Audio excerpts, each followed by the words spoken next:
सर्वंतर्यामी जो होता है वो सबके हृदय में निवास करता है। और ब्रजवासी भी जानते हैं कि आप भगवान हो। बोले हाँ बिल्कुल जानते हैं।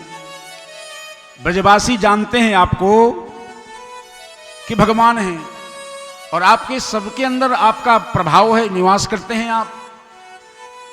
ये पता ब्रजवासियों को है? ठाकुर जी ने कहा बिल्कुल है।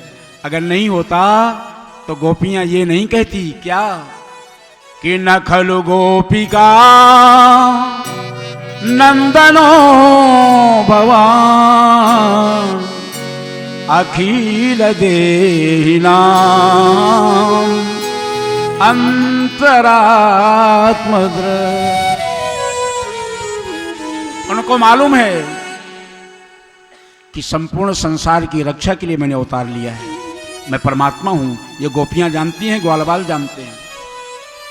उद्धव ने कहा प्रभु यदि उनको मालूम है कि आप भगवान हो तो वो क्यों रो रहे हैं? और उनकी सूरत करके, उनकी याद कर करके आप रो रहे हो।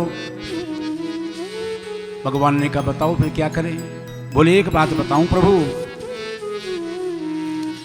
अगर मैं जाऊं वृंदावन और उन गंवार गोपियों को, ग्वाल वालों को ब्रह्म ज्ञान की शिक्षा दूं तो शायद उनका रोना बंद हो जाएगा, और उनका रोना बंद हो गया तो आपका भी रोना बंद हो जाएगा।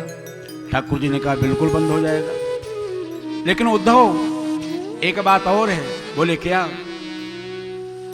कि तुम्हारे ज्ञान के लिए उनके हृदय में जगह ही नहीं है। बोलो राधे राधे। तुम ब्रह्म ज्ञान देने जा रहे हो लेकिन उनका हृदय लबालब भरा हुआ है, जगह नहीं है हृदय में। उद्धव ने कहा भरा हुआ है? बोले हाँ। किससे भरा हुआ है? ठाकुर जी बता रहे हैं। उद्धव उनके अंदर यही भाव है कि और कोई समझे या न समझे। ब्रजवासियों के अंदर ये कूट कूट के भरा हुआ है कि और कोई समझे या न समझे, हमको इतनी समझ भली है कि ठाकुर नंद किशोर हमारे और ठकुरानी वृषभानु लली। इसके अलावा हम कुछ नहीं जानते। उनके अंदर कूट कूट के भरा हुआ है कि परमात्मा श्री कृष्ण ही हमारा है, उसके अलावा हम कुछ नहीं जानते। क्या ज्ञान दोगे? कहां दोगे? कौन सुनेगा? कोई नहीं सुनने वाला। उद्धव ने कहा अच्छा ज्ञान भी नहीं सुनेंगे तो प्रभु एक बात करो, मेरे को आज्ञा दो, जाता हूं, प्रयास करता हूं। भगवान ने कहा उद्धव तुम्हारे अंदर मैंने एक कमी देखी है, वो बताए देता हूं। ज्ञानी तो तुम बहुत बड़े हो, बृहस्पति के यहां तुमने शिक्षा ली है, लेकिन तुम्हारे अंदर थोड़ी कमी है, एक प्रेम की। मैं इसलिए तुमको वृंदावन जा। उद्धव जी तैयार हो गए, रथ तैयार कर लिया। प्रभु आज्ञा दो, मैं जा रहा हूं। भगवान ने कहा रुको, ऐसे मत जाओ उद्धव, ये मेरा मोर मुकुट ले लो और ये मेरा पीताम्बर ले लो। प्रभु इसकी क्या जरूरत है? भगवान ने कहा जरूरत है, पड़ेगी। क्यों?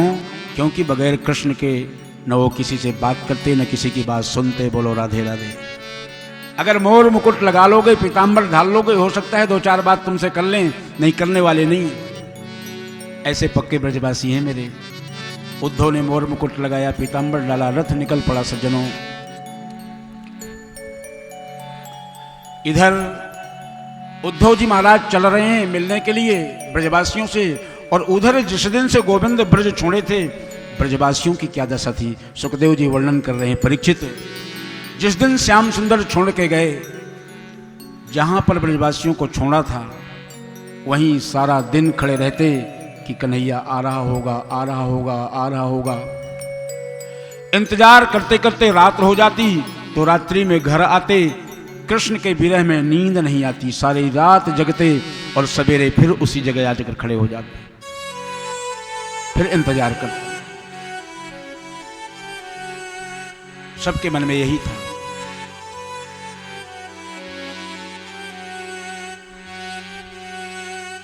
रोते बिलखते ब्रजवासी कृष्ण की याद में कि जीवन की शाम बाई पर श्याम नहीं आए,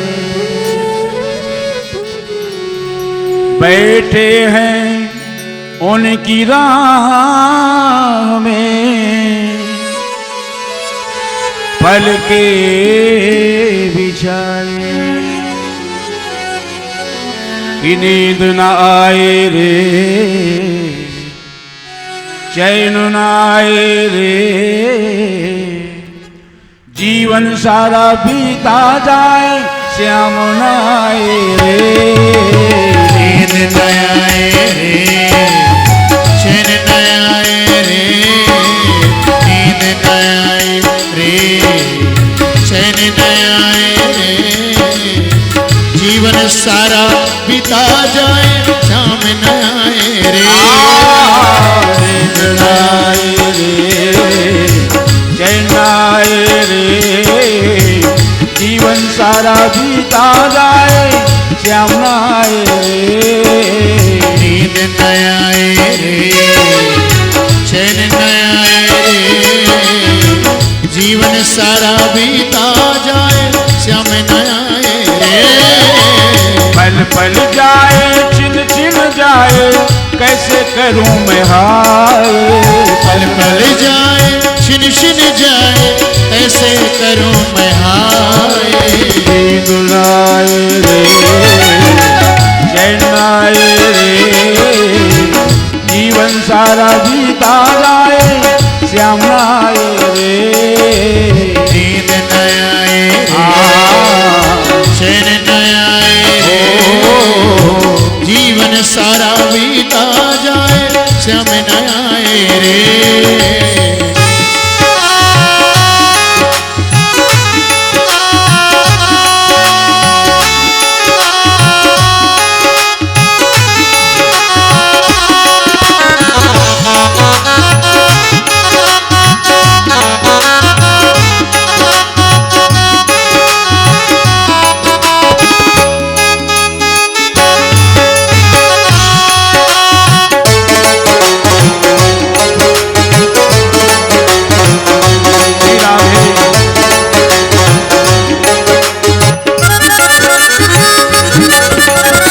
तेरे बिन जंजीते सदियां आजा प्राण प्यारे, तड़पत ही दिन रैन गुजारे नैनन भय भंडारे। प्यारे नैनन भय भंडारे, प्यारे नैनन भय भंडारे। तेरे बिन जंजीते सदियां आजा प्राण प्यारे, तड़पत ही दिन रैन गुजारे नैनन भय भंडारे। प्यारे नैनन भय भंडारे, प्यारे नैनन भय भंडारे।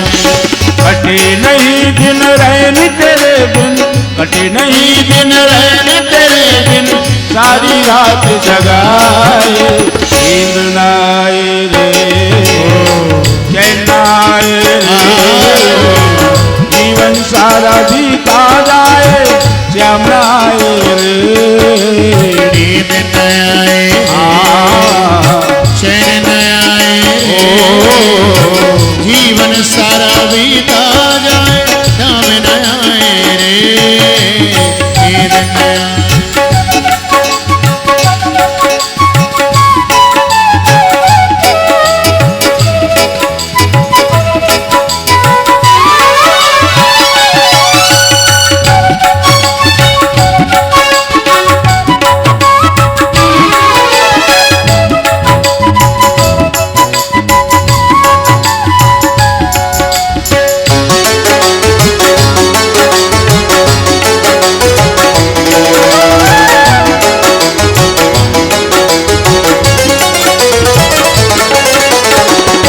सलोनी सावली सूरत ने क्या जादू की ना, तुमसे मिलने को मनमोहन तड़प तड़प के जीना।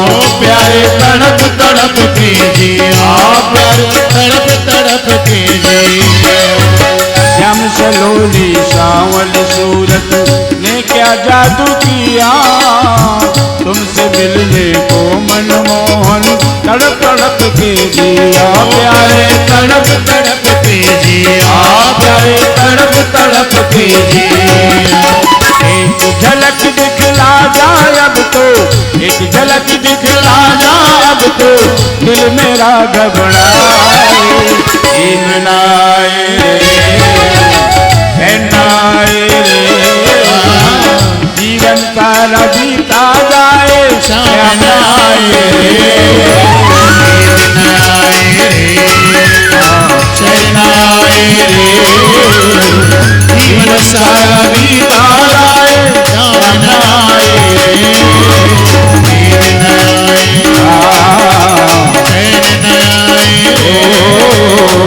जीवन सारा बीता जाए श्याम नाए रे जीवन सारा बीता जाए श्याम नाए रे जीवन सारा बीता जाए श्याम नाए रे। ये दशा ब्रजवासियों की थी जिस दिन से श्याम सुंदर गए। इधर उद्धव जी महाराज का आज रथ दिखाई पड़ा ब्रजवासियों को कि मथुरा की तरफ से किसी का रथ आ रहा है।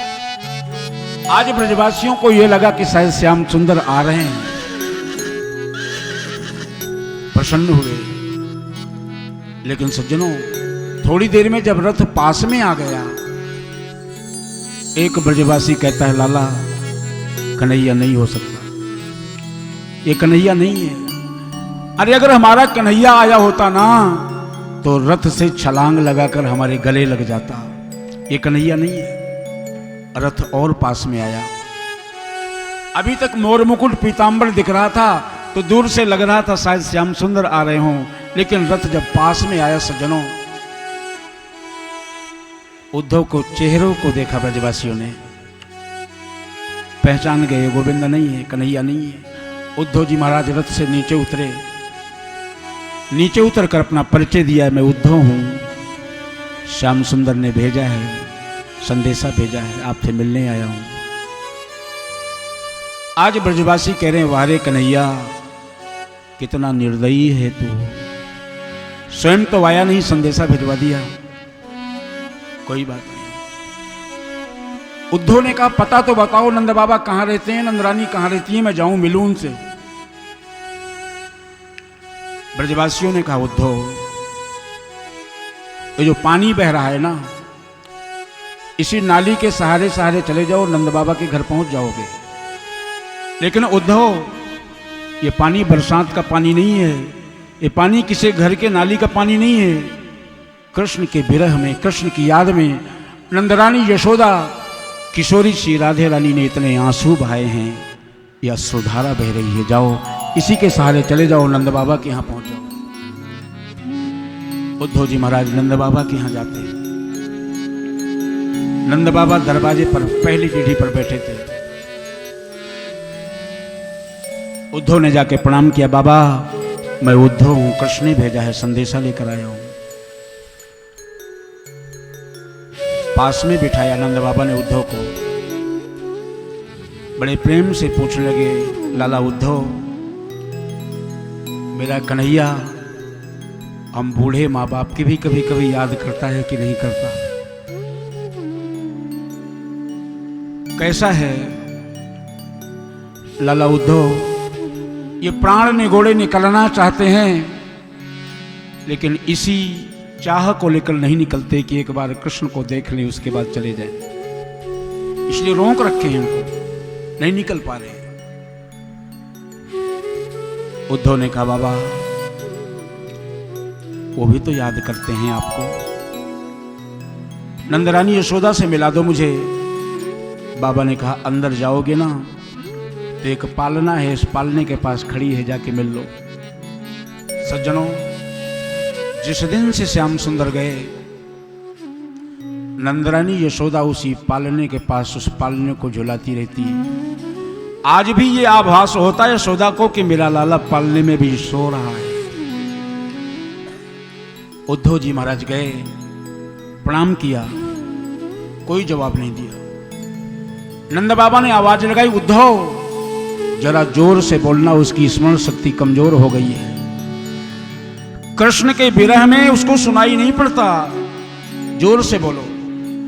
और जैसे ही उद्धव ने जोर से बोला, माताजी प्रणाम, तो यशोदा कहती है, क्यों चिल्ला रहा है?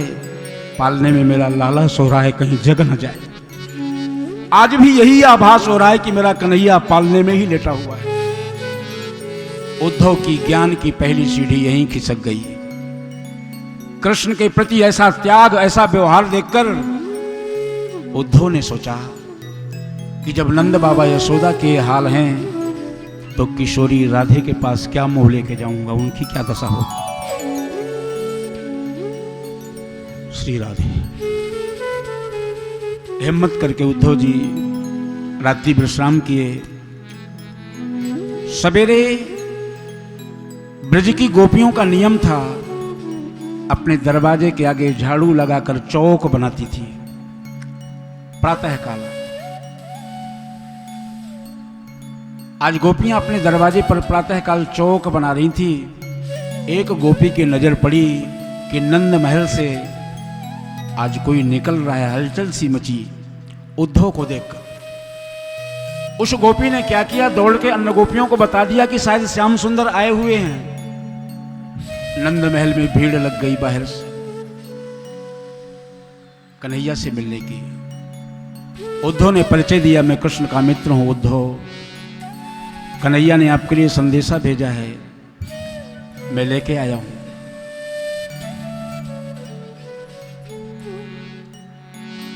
एक सुंदर बगीचा है, उस बगीचे में चारों तरफ गोपियां बैठी हैं, बीच में किशोरी राधे रानी बैठी है।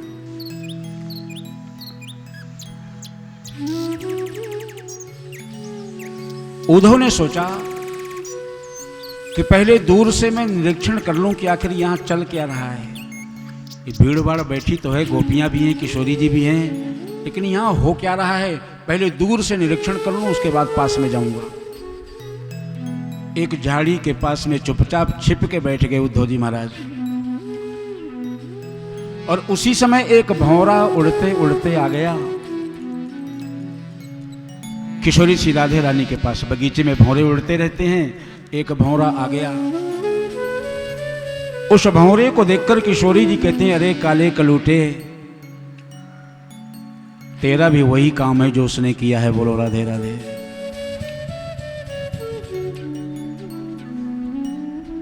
जैसे वो काला है तैसे तू भी काला है। और भंवरे का जो मुंह होता है ना, वो लाल होता है, बोलो राधे राधे। शरीर तो काला होता है लेकिन मुंह उसका लाल होता है। ऐसे लग रहा है जैसे किसी ने किसी का अधरामृत पान किया हो। गोपियां कहती हैं, भंवरे, जैसे कर्म उस काले कलूटे के हैं वैसे तेरे भी हैं। तू भी एक फूल में बैठकर जब किसी पुष्प में बैठता है तो उसका रस चूसता है, पराग निकालता है, और फिर मुड़ के नहीं देखता कि वह फूल मुरझा गया, सूख गया कि मर गया। और यही काम उस कलूटे का है। एक बार अधरामृत पान कर कर और चला गया, दोबारा हमारी याद नहीं लिया कि मर रही हैं कि हम जी रही। इस दृश्य को उद्धव जी महाराज चुपचाप झाड़ी से सुन रहे थे, देख रहे थे। उद्धव ने विचार किया, रे कृष्ण के प्रति ऐसी निष्ठा कि एक काले भंवरे को भी एक कृष्ण ही समझ रही हैं। दूसरी ज्ञान की सीढ़ी उद्धव जी की यहां खिसक गई है। क्या सामने जाऊं, क्या बात करूंगा, लेकिन कृष्ण ने भेजा है तो काम तो पूरा करना है। उद्धव जी महाराज सामने आ गए।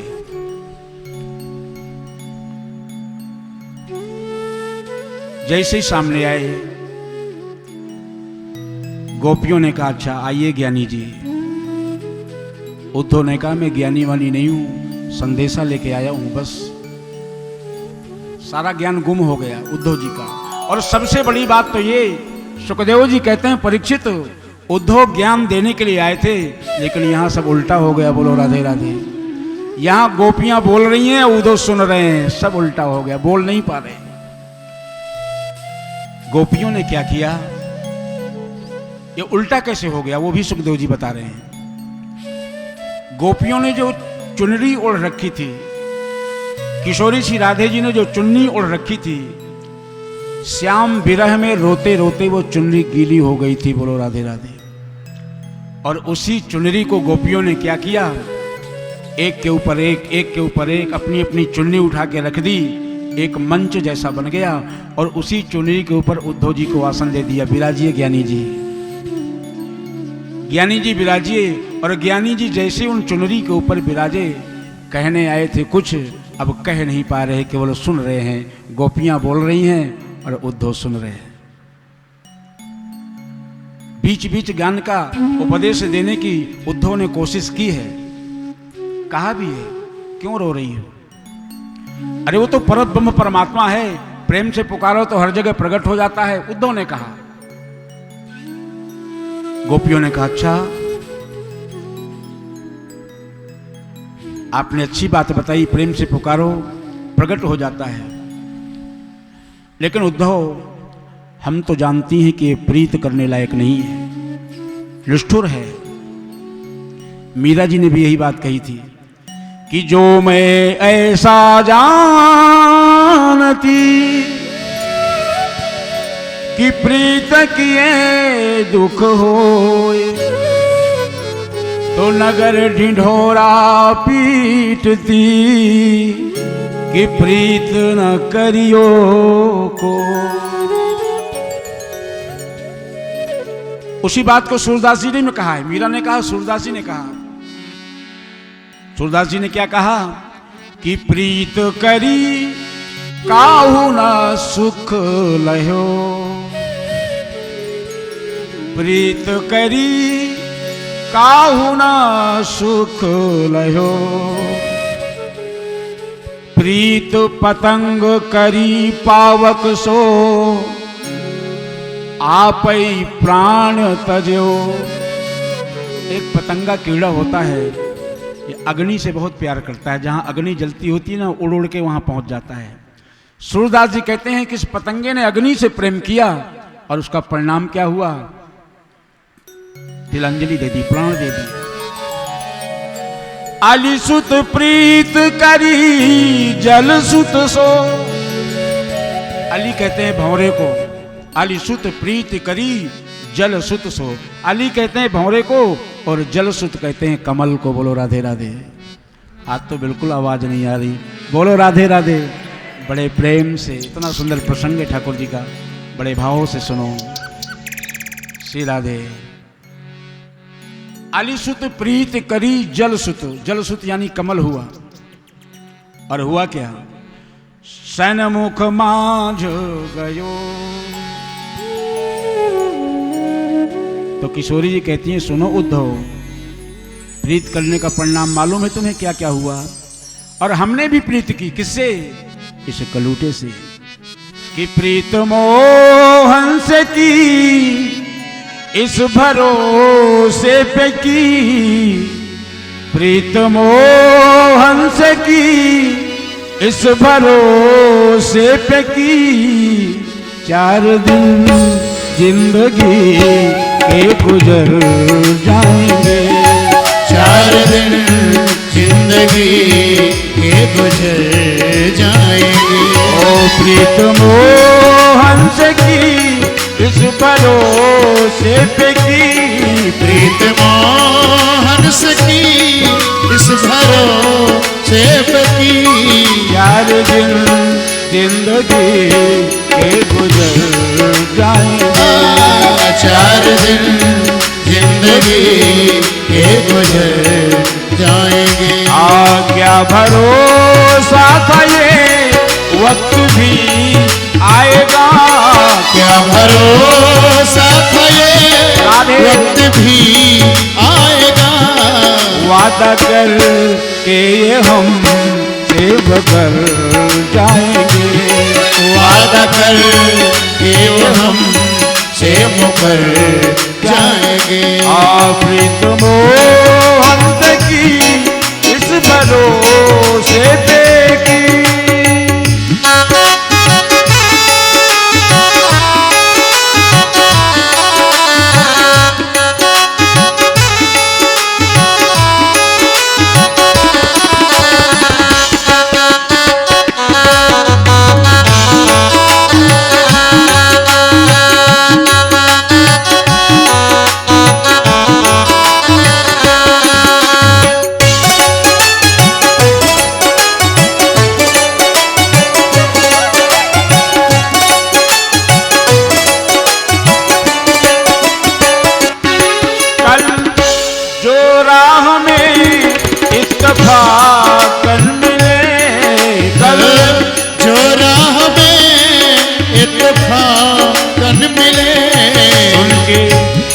अर्जु तमन्ना वो शर्मा गए सुन के अर्जु तमन्ना वो शर्मा गए।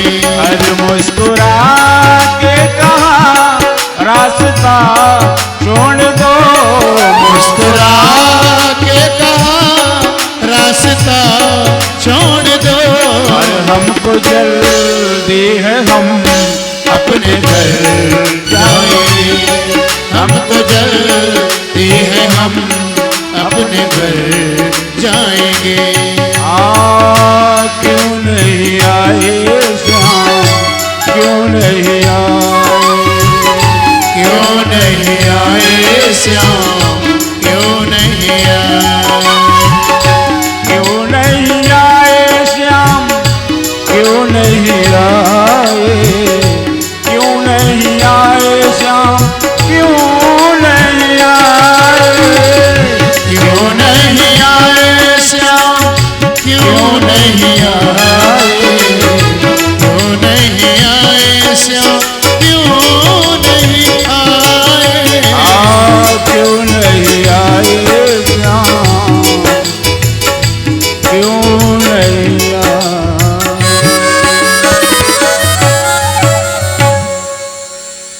हमने प्रीति की उद्धव और उसका नतीजा सामने है। उद्धव जी चुपचाप सुन रहे हैं, रो रहे हैं। गोपियां उद्धव जी के सामने प्रकट और अप्रकट दोनों लीलाओं का वर्णन कर रही हैं। बोलो राधे राधे। उद्धव ने सोचा कमाल की बात है भाई, इतना ज्ञान इन्हें। भगवान ने जितनी लीलाएं की, चाहे राम अवतार की हो चाहे कृष्ण अवतार की, सबका बखान गोपियां कर रही हैं। गोपियों को मालूम है जो राम है वही कृष्ण है, जो कृष्ण है वही शिव है, जो शिव है वही नारायण है। उद्धव ने कहा सुनो, तुम तो कह रही हो कि इनसे प्रीत नहीं करनी चाहिए, निष्ठुर हैं, काले हैं, कलूटे हैं। अगर ऐसे हैं तो फिर रो क्यों रही हो, क्यों रो रही हो?